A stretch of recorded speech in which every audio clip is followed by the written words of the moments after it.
ভোটের মাধ্যমে আমি আপনাদের বোন হিসেবে আজকে এসেছি এই গজারিয়া গোল্ড কাপ ফুটবল খেলা দেখতে। আমি কথা দিয়ে যাচ্ছি, আমার মুরব্বীরা আছে, বামে ডানে মুরব্বীরা বসে আছে। আপনাদের বোন হিসেবে আমি কথা দিয়ে যাচ্ছি যে রামনগর ইউনিয়নের আমার ভাইদের জন্য, বোনদের জন্য আমি যতদিন বেঁচে আছি, আপনাদের সুখে দুঃখে আমি আছি। আপনাদের জীবনমান উন্নয়ন, আপনাদের কর্মসংস্থান, আপনাদের জীবিকা, আপনাদের ব্যবসা বাণিজ্য সবকিছু দেখার দায়িত্ব আমি মনে করি। কিন্তু আমি ইলেকশনের কথা বলেছি। ভাইরা, এখানে মিডিয়ার ভাইরা উপস্থিত আছেন, এই ভোট নিয়ে ষড়যন্ত্র শুরু হয়েছে। এই যে আমার সামনে হাজার হাজার ভাইরা 2018 সালে এরা ভোট দেয় নাই, 2024 সালে আমি নির্বাচনে এরা ভোট দিতে পারে নাই।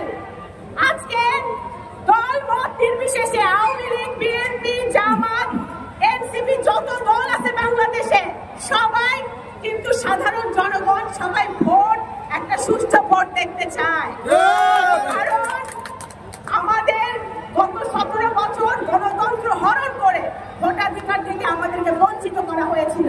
কিন্তু গত 10 মাস আমি একজন বাংলাদেশের একজন নাগরিক হিসেবে আমি ধিক্কার জানাই যে গত 10 মাস ধরে এই ঐক্য কমিশনের নামে যে দিনের পর দিন নাটক করা হয়েছে, আলোচনা করা হয়েছে, সেই রিপোর্ট যেটা ঐক্য কমিশন জমা দিয়েছে আলী রিয়াদ সাহেবের নেতৃত্বে, সেই ঐক্য কমিশনের রিপোর্ট বাংলাদেশের 17 কোটি মানুষের সাথে ধোঁকাবাজি ছাড়া আর কিছু না।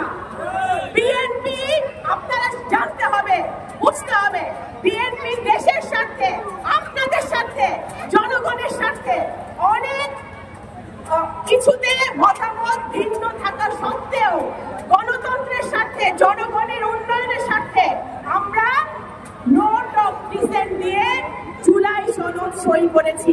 কেন বিএনপি জুলাই সনদ সই করেছে? গত বছরে, যে আপনারা আমার ভাইরা আছেন, গত বছরে যে ভাই বোনরা প্রাণ দিয়েছে দেশে গণতন্ত্রের জন্য, ফ্যাসিবাদ পতনের জন্য, যারা রক্ত ছড়িয়েছে ফ্যাসিবাদ পতনের জন্য, তাদের রক্তের সাথে বেইমানি করেছে এই ঐক্য কমিশন। কারণ সেই সনদ সই হয়েছে, সেই সনদের সাথে ঐক্য কমিশনের রিপোর্টের কোনো মিল নাই। যদি মিল না থাকে তাহলে এটা রাজনৈতিক দলগুলোর সাথে ধোঁকাবাজি, জনগণের সাথে ধোঁকাবাজি এবং বাংলাদেশের প্রত্যেকটা নারী, পুরুষ, প্রত্যেকটা ইয়াং জেনারেশনের সাথে ধোঁকাবাজি করা হয়েছে। সুতরাং বাংলাদেশ জাতীয়তাবাদী দল গত 17 বছরে কিন্তু একবারও বলে নাই যে আমরা সরকারে যাইতে চাই, ক্ষমতায় যাইতে চাই। আমরা সেটা বলি না। আমরা শুধু বলেছি যে আমরা একটা সুষ্ঠু ভোটের ব্যবস্থা করতে হবে, আমরা যাকে ইচ্ছা তাকে ভোট দিব। আমাদের সেই অধিকার আছে। 71 সালে মুক্তিযুদ্ধ হয়েছিল আমাদের ভোটাধিকারের জন্য, গণতন্ত্রের জন্য। আমার ভাই, আমার বোন ইচ্ছা মতো কথা বলবে, মন ভরে কথা বলবে, মন খুলে কথা বলবে, যাকে ইচ্ছে তাকে ভোট দিবে।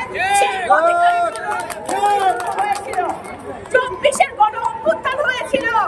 এই বিএনপি সহ সকল ছাত্র সমাজ এবং গার্জিয়ানরা ভবমারণ মাঠে নেমেছিল এই দেশে গণতন্ত্র দেখার জন্য, ভোটাধিকার দেখার জন্য। আমার ছেলেমেয়েরা ভালো থাকবে সেই জন্যে।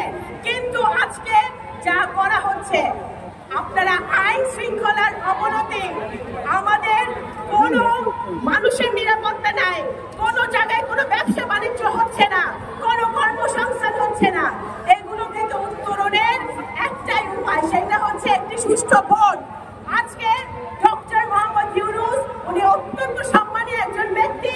ওনার নেতৃত্বে যে অন্তর্বর্তীকালীন সরকার আছে, এই সরকার যদি একটি সুষ্ঠু ভোট